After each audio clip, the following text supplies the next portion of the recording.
Welcome to Macon Memories. I'm Lynda Wright at Randolph-Macon College, and today is July 24th, 2014. Today I'm speaking with Coach Paul Webb, who was basketball coach at the college from 1956 to 1975. Welcome, Coach Webb. I was wondering if you could give us a little bit of background where you grew up and your early years and lead us up to how you happened to come to Randolph-Macon. Yeah. Well, Lynda, I was born in Petersburg, Virginia, raised there, went to school, played athletics at Petersburg High School, and when I graduated from Petersburg High School in 1946, went to William and Mary, was there for 4 years, was captain of the baseball team, played there for 4 years, and also played basketball for 2 years. When I graduated from William and Mary in 1951, started looking for a job and had 2 job offers. One was in Norfolk, Virginia at James Blair Junior High School, and the other one was at Highland Springs High School, just outside of Richmond. The job at James Blair was teaching physical education. The job at Highland Springs was teaching physical education, but also doing some coaching. And at the time, I thought I might be interested in going into coaching, so I decided to take the job at Highland Springs. First year I was at Highland Springs, I was the assistant coach in all 3 sports, football, baseball, and basketball. We were in an old school at the time. A new school was under construction. Spring of the first year that I was at Highland Springs, athletic director, who was also the football coach and the basketball coach, called me in, and he was a football guy. Just coached basketball because they needed somebody to coach it. And he said to me, we're moving into the new school next year. Would you like to coach basketball? He said, I want to get out of coaching basketball. I'm a football guy. He said, but before you answer my question, I just want to let you know that if you take the basketball head coaching job, you're going to get paid $150 more than you got paid this year. Mm-hmm. I said, I'll take it. Sounds good. So that's how I got into coaching coaching basketball. Coached basketball at Highland Springs High School for 4 years. And the summer at the end of those 4 years, I was coaching the American Legion baseball team. This was probably late June. And we had practice one day out on the baseball field. And a friend of mine who was a sporting goods salesman came over and he said, "Can I speak to you a minute?" And I said, "Yeah." And he said, "Would you be interested in talking to the people at Randolph-Macon about the Randolph-Macon basketball job?" Well, the Randolph-Macon basketball job had become open in April, and I was aware of that. And I hadn't done anything about it. I was just simply aware that it was open. I said, well, yeah, I might be. So he said, I was out there this morning, and they asked me if I would say something to you. Coach Hugh Stevens. I said, well, I know Coach Stevens. And he said, well, let me go back and tell him that you do have some interest, which he did.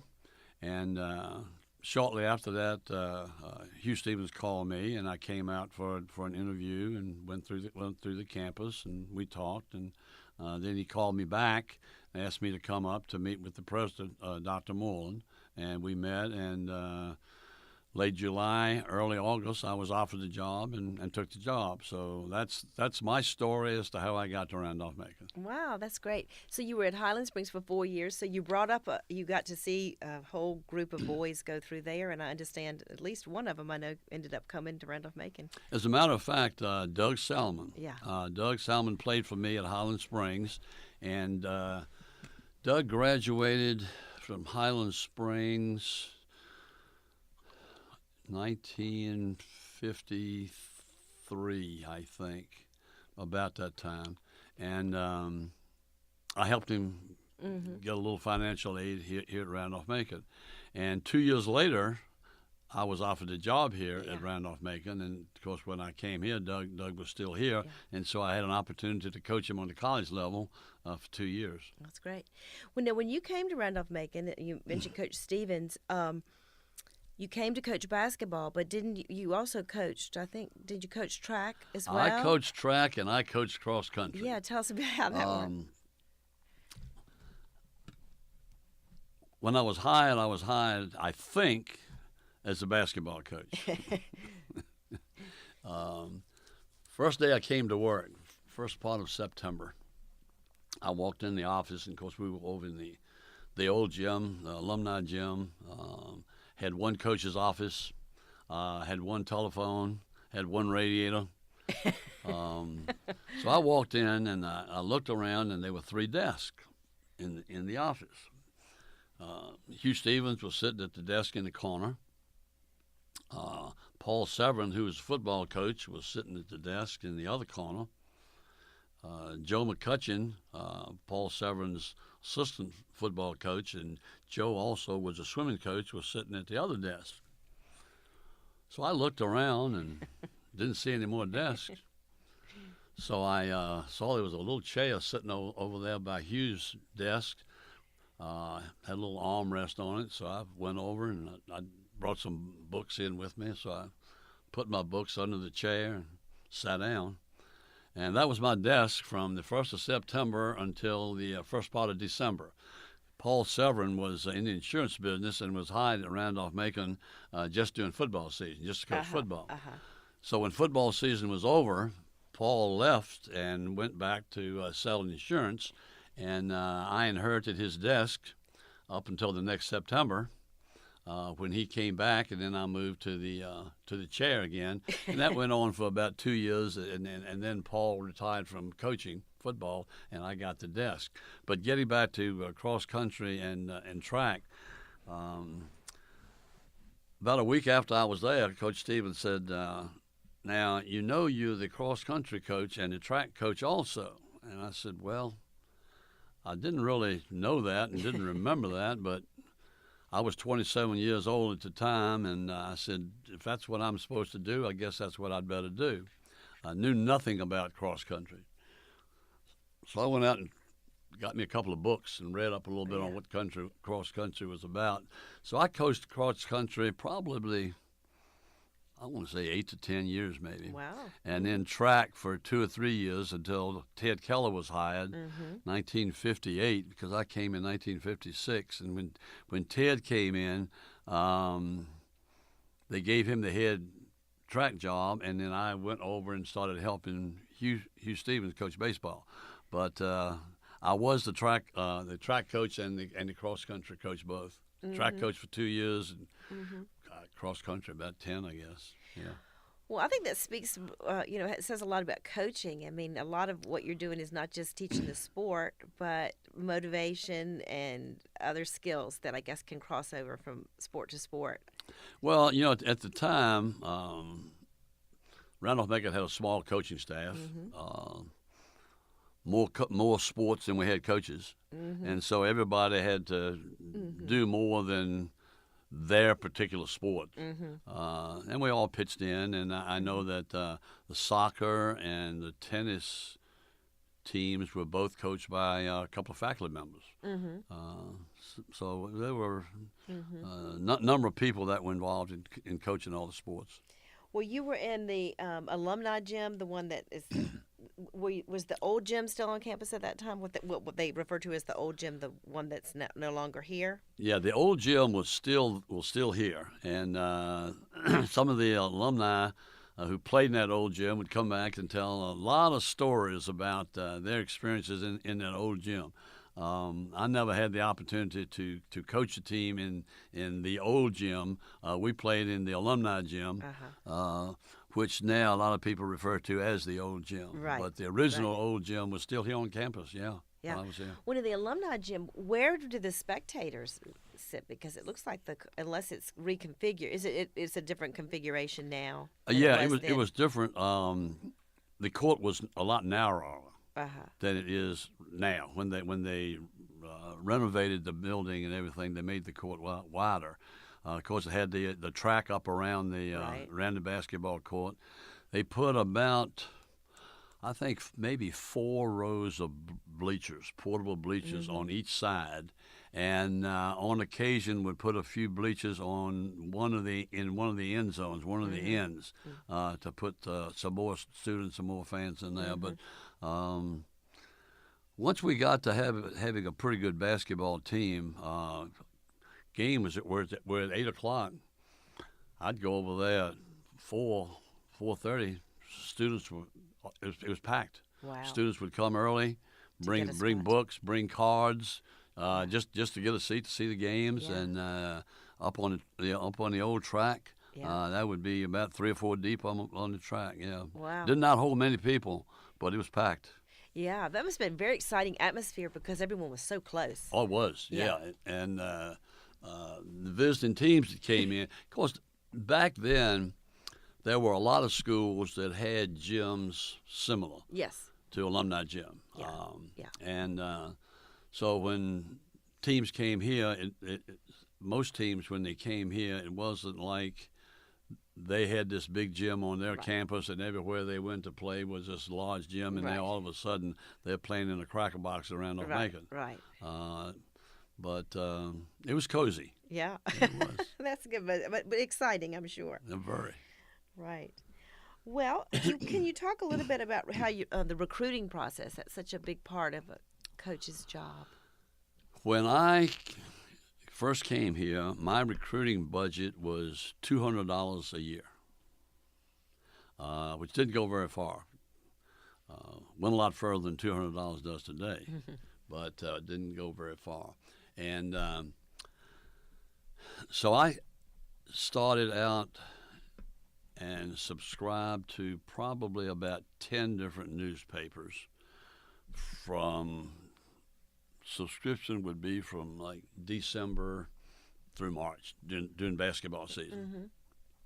And every morning when the mail came in, on my desk would be 10 newspapers, and I'd go through them and pull out the sports section, throw the rest of the paper away, and scan down through the box scores from any of the basketball games being played that had write-ups in those particular papers. I subscribed to Richmond Times-Dispatch, Roanoke paper, Raleigh newspaper, Washington paper, Philadelphia paper, one or two in New Jersey. Just picked out newspapers from the areas that we felt that we wanted to try to recruit players. And when I'd find a player who'd scored a lot of points, or a player that got a lot of rebounds, or gotten a positive write-up about something, maybe for defense, I'd send him a letter, send him a questionnaire.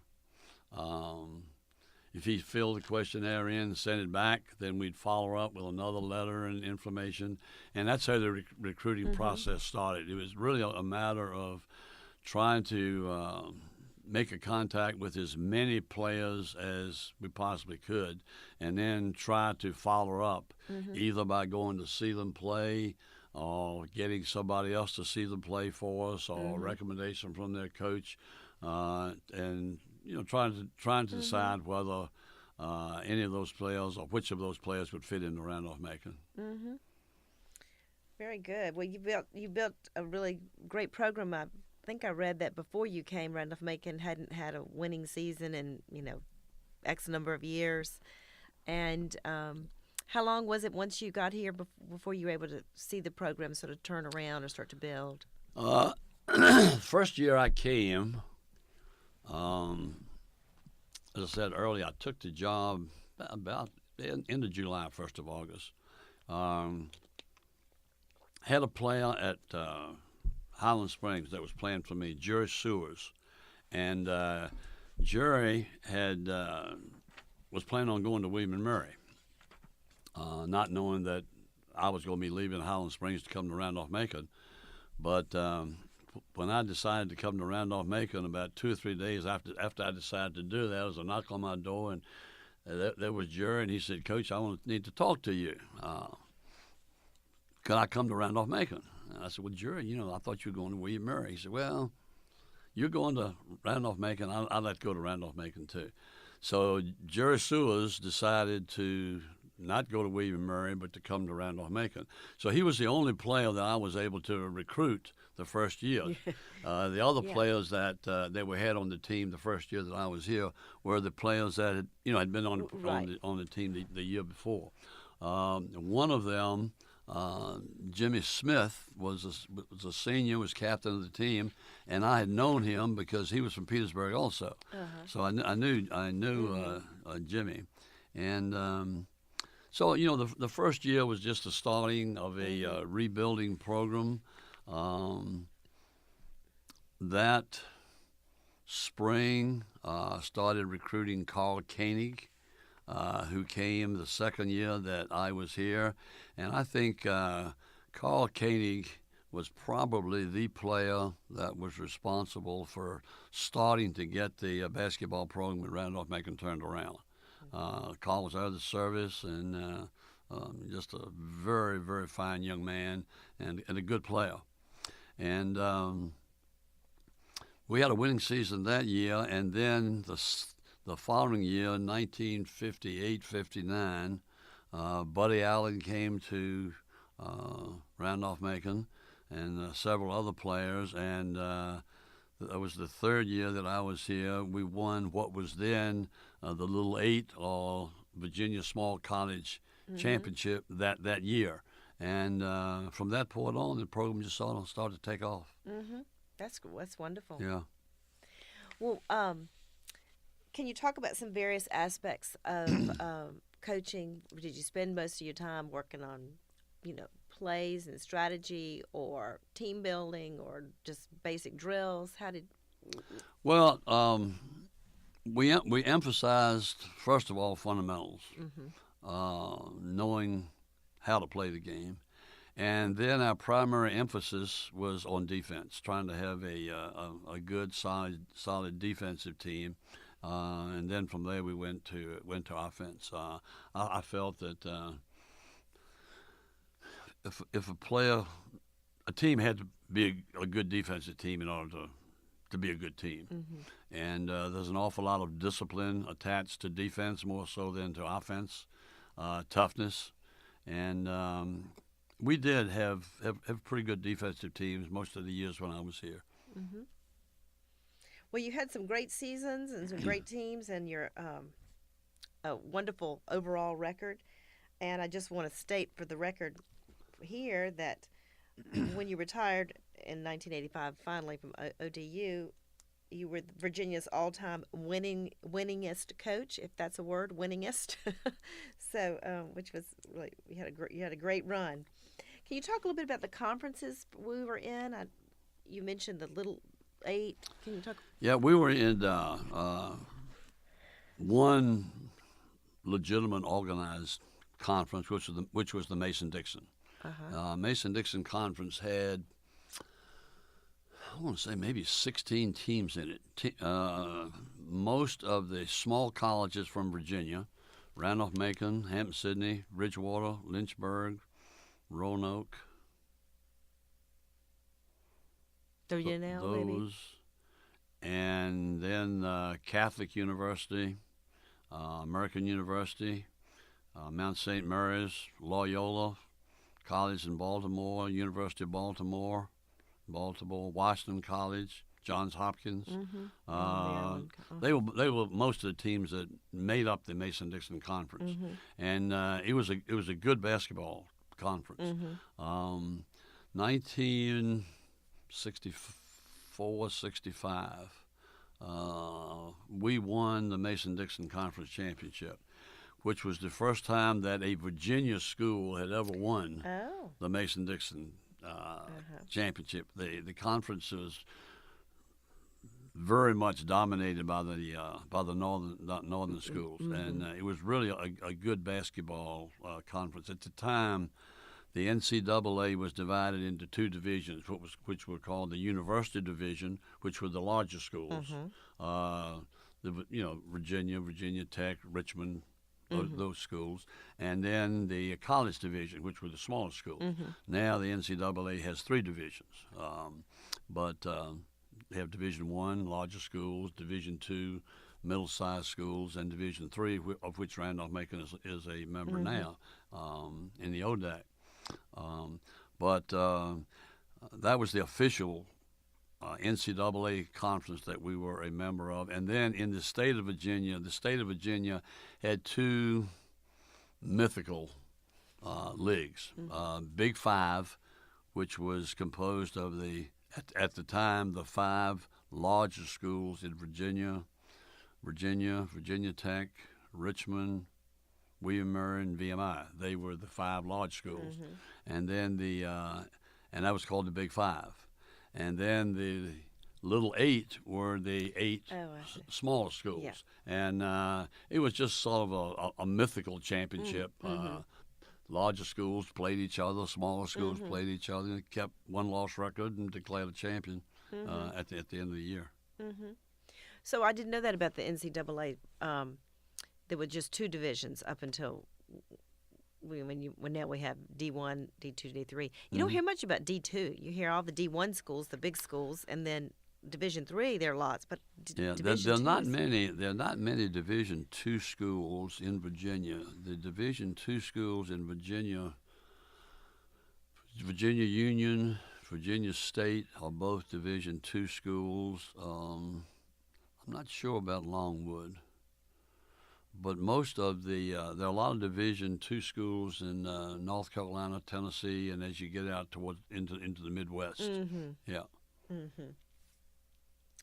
Well, your time at Randolph-Macon, 56 to 75, you saw a lot of changes at the college, lots of changes in the campus and physical changes we could talk about, but significant changes in the student body. And you witnessed a couple of big changes. Do you want to talk about when the school went co-ed in 1971? Yeah. Of course, Randolph-Macon was originally an all-male school, and I think late 60s, late 60s. Right after the war, veterans started coming back, and I think a lot of schools experienced some financial difficulties and other problems, and in a way to solve some existing problems, I think Randolph-Macon decided to go co-ed. I think 1971 maybe. 71. I remember it was in January.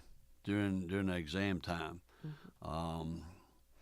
during exams, we never practiced during exams. That exam week, exams were very big and very important, and just felt like players and all students needed time just to concentrate on their exams. So I would always take the exam week and go on the road recruiting. And I remember I was up in New Jersey, some hotel, and about 8 o'clock in the morning, telephone in my room rang, and who in the world's calling me at 8 o'clock in the morning? It was Jay Pace.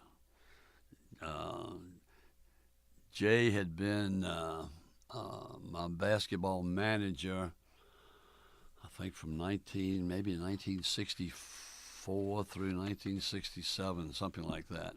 And it's an interesting story about how Jay Pace came to Randolph-Macon. But Jay called me and he said, "Coach, I just thought you wanted to know that last night the trustees voted to make Randolph-Macon co-ed." And that's how I found out about it. And my first thought and reaction probably was not a positive one. But I think it's one of the best moves that Randolph-Macon made. I think the college now is so healthy, and I'm not sure that Randolph-Macon would have survived financially had they not gone co-ed back in 1971. I'm sure it didn't feel that way at the time, but it probably was a saving move. There were obviously a lot of people that weren't too much in favor of that. Right. But turned out to be a great decision. Right. Well, just if we can segue for a minute, I would like to hear the story about how Jay Pace came to Randolph-Macon, because I can't ask him, so tell me. No.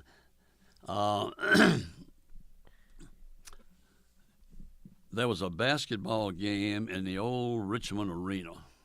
Manchester was playing Douglas Freeman, and I was recruiting a couple of players off of both of those teams. So I asked Hugh Stevens. I said, "Hugh, I'm going in to see Manchester and Douglas Freeman play tonight. You want to ride along? He and I live right next door to each other. He said, yeah. So we go to the game, and we're sitting up in the stands at the old Richmond Arena and watching the game. And about halfway through the second half, Hugh said, well, who do you see that you really like? And I said, Hugh, see that Douglas Freeman bench over there? He said, yeah. I said, see that little kid behind that bench waving that towel and yelling and screaming? He says, yeah. He says, I said, that's the one I really like. So after the game, I walked over to the Douglas Freeman bench, and this little kid was over there collecting dirty towels and what he had to do. So I walked up to him and I said, excuse me. I said, my name's Coach Webb, and I coach basketball at Randolph-Macon. I said, what is your name? He said, my name's Jay Pace. And I said, he was the manager of Douglas Freeman basketball team. I said, Jay, are you thinking about going to college? And he said, yes, sir. And I said, where are you thinking about going? He said, well, I'm thinking about Randolph-Macon. I said, Jay, how would you like to come to Randolph-Macon and be the basketball manager for the next 4 years? He said, oh, Coach, I'd love to do that. I said, well, have you been accepted yet? He said, no. He said, I've applied, but I haven't been accepted. So the next morning, I was sitting at the doorstep of the admissions office when they walked in at 8 o'clock. And Bill Robinson was the director of admissions at the time. I said, Bill, look to see if you have an application from a kid named Jay Pace at Douglas Freeman. So he went through the files. He said, yeah, here it is right here. I said, what kind of student is he? He said, oh, it's a good student. I said, has he been accepted yet? He said, no. He hadn't gotten to the committee yet. And I said, do you think he will be? Will be accepted? He said, oh, yeah, I think so. I said, can you get him accepted today? He said, yeah. So I called Jay that night. I said, Jay, you are accepted, and you'll get your official acceptance letter in the next couple of days. Do you want to come to Randolph-Macon? He said, yeah, Coach, I would love to come to Randolph-Macon. That's the story of how Jay Pace came to Randolph-Macon. Wow, and he was your basketball manager for the next 4 years? He was the basketball manager for 4 years, and while he was a basketball manager, he met his wife, Pat, who was a student up at Murray, Washington, and she used to come down on Saturday nights for the games, and when the game was over, Jay would take care of all his managerial duties of getting all the uniforms together and towels together and cleaning up the locker room. And Pat would sit outside in the bleachers right there by the door and wait for him to come out. Yeah. Oh, that's wonderful. Yeah. That's a great story. Yeah. That's wonderful. And then, of course, he was so committed to Ashland, too. He was. Jay was dearly in love with Randolph-Macon, and then with Ashland, and just a fine person. And what a tragedy it was that he had to pass away at such an early age. Yeah. Well, that's wonderful. I'm glad to know. I did not know that you were responsible for getting him here. And as a matter of fact, I'm my wife and I are godparents for Jay's oldest son, Chris. Isn't that wonderful? Yeah. Well, you're very, very close to that family. That's great. Very good. Well, you talked about when you first heard that the college was going co-ed, your immediate thought was not positive. How did it affect? Just think about athletics, and Title IX was coming out about the same time that we went co-ed. Did it immediately affect your department? I mean, you were coaching men's basketball, but just what were the ramifications as when it came? Title IX really didn't come on on the scene until several years later. Oh, okay. Yeah. Okay, that was later. Several years later. And Rachel Anderson was hired to coach the women's sports and women's PE teacher. She was the first women's coach here at Randolph-Macon. And really, there was no conflict at all between the men's program and the women's program, from the standpoint of use of facilities, whatever. And it was not a problem at all, no. No, okay, we all got along with it. And the women's program obviously went through a lot of growing pains for first few years. Yeah, you're starting from scratch. You go in co-ed, you have no female students on campus. Yeah, nothing to build. You got to get them in first, and then the athletes Right, included in that group of FIBA. So it took a while, for Randolph Macon women's teams to develop and to Sure. to get solid. Yeah, sure. Yeah. Right. I did an interview with Rachel Anderson and Carol LaHaye. Oh, did you? Early on, so Yeah. I did hear some of that story. Yeah. About the building. And that. Yeah. No. All right, very good. Well, I would like to talk a little bit about another change in the student body that happened before the women came that was very quiet and not, nearly as didn't have the fallout that the going co-ed did. But you were a coach here when the first African American students came on campus. That's when the college was all male. And I understand that basketball, your recruiting process was part of really enabling some, good students to come. So could you talk a little bit about that, how that came about and how the college accepted your recruiting black students and just their experience? Or can you speak to that? I think it was about 1966, 67. Dr. Moreland called me in one day and he said, college needs to integrate. We need to get some African American students in our student body. And he said, talk to the board, and we think that the best way to do it, to have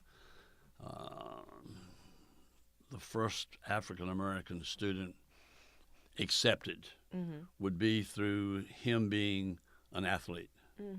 And we think that the direction to go in that way is through basketball. He said, do you think you could go out and find a good African American basketball player who's a good student, who's a good person, and who will be a credit and an asset to Randolph Macon? I said, well, I don't know. We'll try. And he said, I can't remember how he put it, but finances will not be an issue. You could offer some good scholarships. Financial aid would be available. So So I went out and started looking and found a young man by the name of Dennis Howard who was playing at Washington and Lee High School up in Arlington. Dennis was a 6'4", 6'5" forward, and he's the one that was the first one that was recruited to come to Randolph Macon. And he ended up being captain of the team his senior year. He ended up being president of the student body. So he ended up being a good person to break the barrier. I think that same year, after Dennis Howard was recruited to come to Randolph Macon, I think Ted Keller recruited Howard Stevens, football player, who came in at the same time. And I think that I'm correct on that. And I think Howard may have been the first African American to play athletics here. Oh, because the season. Because of the seasons. Yep. I think he may have been the first. Yeah. Dennis Howard was the first one to be recruited and to be accepted for admission. But then I think Howard came the same year and ended up actually playing before Dennis did because of the season. So he wasn't recruited to play football. He just was accepted. No, he was recruited to play. Yeah. Yeah. Right. Yeah. And I think that was the same year. I'm not positive on that, but I think that was the case. They were definitely here. Yeah, I know that Dennis was the first one, to be recruited. Yeah. Well, how did that work on the team? Was just talking from the basketball side, obviously, was Dennis immediately accepted, or did you have any pushback? No problems. No problems. No problems at all. Yeah. Had many of your team members played in integrated high schools that you knew of? Because that could make a big difference if they'd already Don't know. Never thought about it, to be honest with you. Don't know whether they were or not. I would say in all probability, yes. Yeah. So so it wasn't a problem as far as the team. No. Did you have any problems when you traveled to other schools? No. No. So No. all the teams. Actually, a lot of other schools already had black kids. So Randolph-Macon was a little bit behind the curve, maybe. Yeah. We weren't. It wasn't cutting edge at that No, point. Randolph-Macon was, for an example, Randolph-Macon was not the first school in the Mason-Dixon Conference Right. to recruit an African American. Right. Probably was not the first player in the Little Eight. Right. Small schools in Virginia. Right. Probably was not. I don't know. I mean, I don't remember what other teams may have had some black kids. I know that Bridgewater had some. Whether they came before Dennis did or not, I just don't remember. So it wasn't an issue when you went to other places. No. There was about the same sort of mix in those little schools. No, Yeah. no problems at all. That's good. Yeah. All right, very good. Well, now I don't want to keep you too long. I know you've got your camp to attend to, but I did want to just touch on something you mentioned about you were a PE instructor. So a full member of the faculty. You want to talk a little bit about that teaching part, not basketball, but teaching students. Well, then Dr. Moreland was president, and Dr. Moreland felt very strongly that all the coaches should be members of the faculty, and not just coaches, not separate and apart from the rest of the faculty and academic community. So we all were expected to go to faculty meetings when we were not in the middle of our seasons. Yeah. We're expected to take part in all faculty events and so forth. Marched in graduation, processed and did all that, and we all had faculty rank. When I left Randolph-Macon, I was a full professor with tenure, which I had to consider that when you were leaving, whether to leave or not. But I was a full professor with tenure, and in fact, the last Dr. Moreland always gave an award at commencement to the outstanding faculty member of the year, and it was not announced until the commencement ceremony. And the last year I was here at Randolph-Macon. Dal Wooten and I, who taught English, we always processed together, and we were sitting there side by side during the ceremony, and Dr. Moreland got ready to announce the outstanding faculty member of the year, and announced my name. Dal was an English professor, and I was in the PE department. And I can remember the expression on Dal's face when Dr. Moreland announced that. But I was really a tremendous honor to me for that. And at the time, I didn't know that was going to be my last year at Randolph-Macon, because I had made no plans at the time to leave. But we were all considered faculty members. Treated just like any other faculty member, and had faculty status. Well, that's quite an honor. That was really that's quite an honor. As far as teaching PE, physical education was required for 2 years. It was a 2-year requirement for graduation. Most of the students who took PE took it during their freshman and sophomore years. So it was a requirement, and all the coaches taught required physical education. We worked it out within the department to try to, during our seasons, not have as heavy a teaching load as we did during the off season. But we all of us had to teach physical education, and then several years after I came here, they put in the curriculum a coaching class because Randolph-Macon at the time had a lot of the graduates that went into coaching.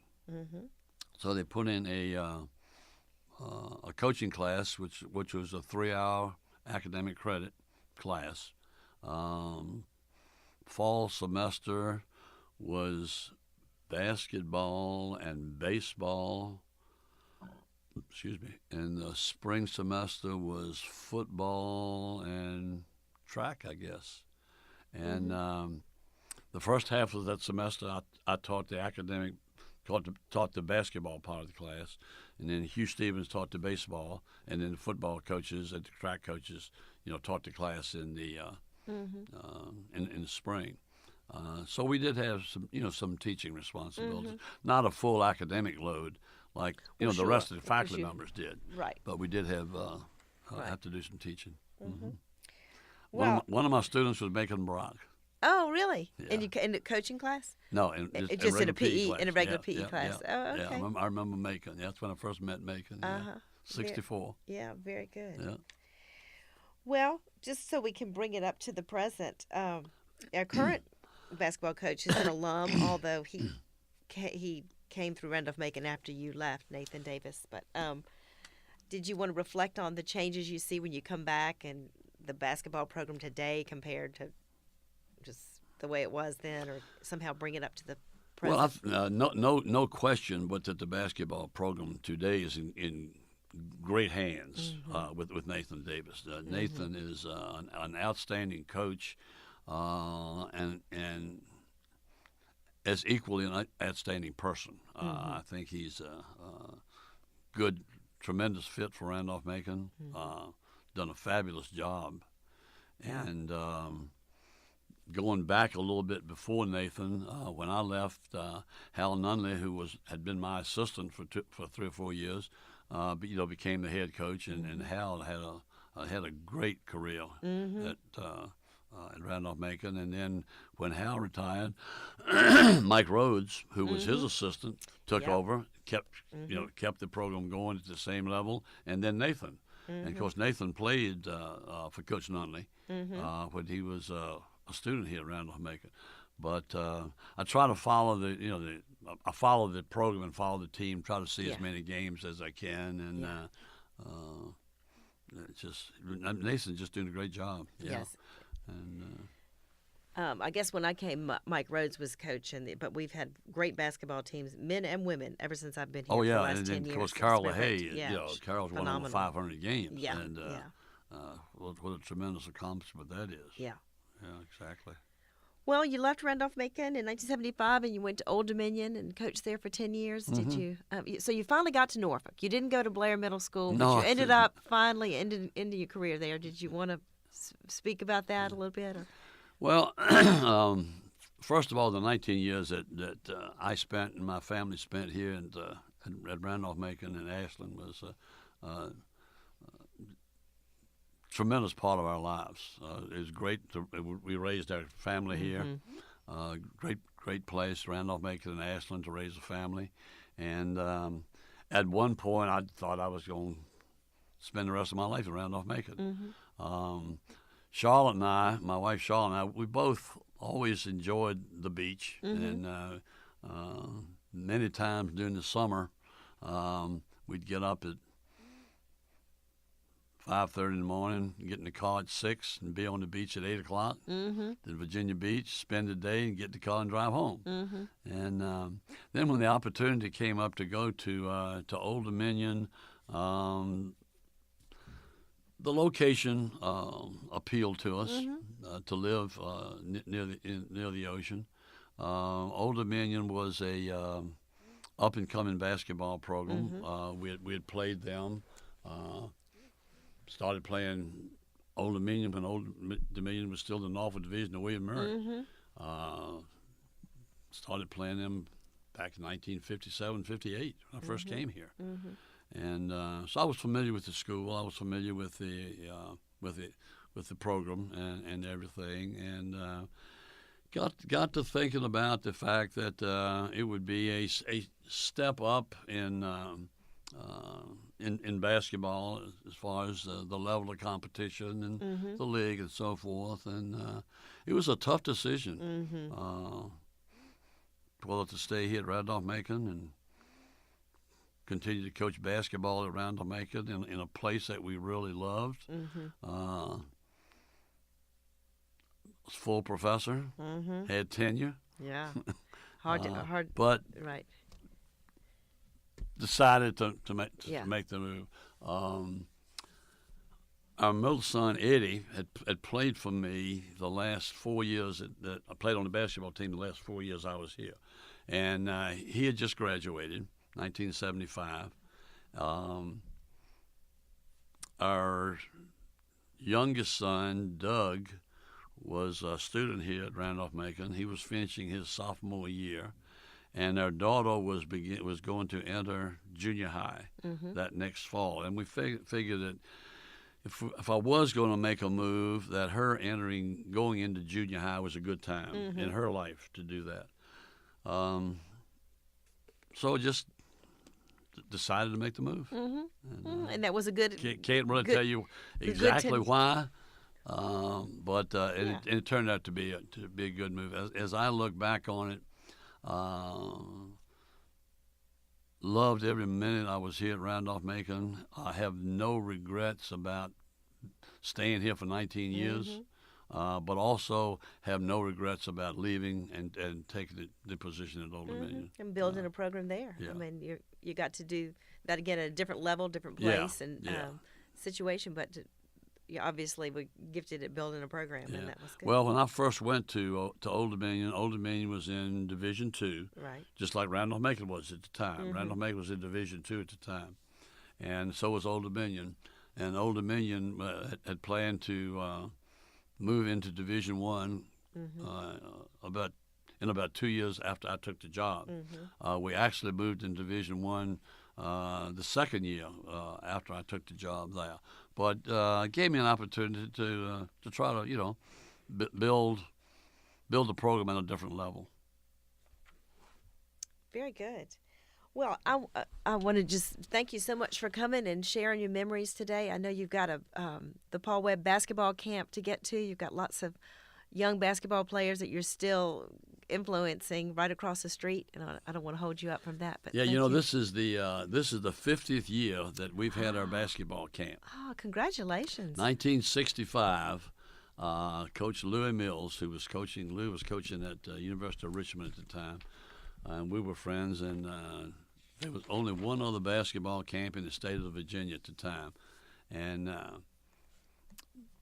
we talked one day and said, why don't we start a basketball camp in the Richmond area? So we said, all right, let's talk about it. So he went up to Richmond, and I came out here to Randolph-Macon, and he talked to the people at Richmond, and I talked to the people at Randolph-Macon about having a basketball camp on campus. And after talking to both parties, decided that this would be the best place to do it. We could have started at Richmond, but we started here in 1965, and I obviously had no idea in 1965 that I'd still be doing basketball coaching and basketball 50 camps years later. 50 years later. But this is the 50th year that we have had camps. Started right at Crenshaw Gymnasium in 1965, and we're still there. Oh, that is wonderful. Haven't Congratulations. been there the whole 50 years, but we're back there again, yeah. Well, that is really wonderful. What an accomplishment, and hope you really have something to celebrate this afternoon when that camp, ends this week. Yeah. Well, Coach Paul Webb, thank you so much for coming and sharing your memories with Making Memories. Oh, you're quite welcome, and it's been a pleasure, no doubt.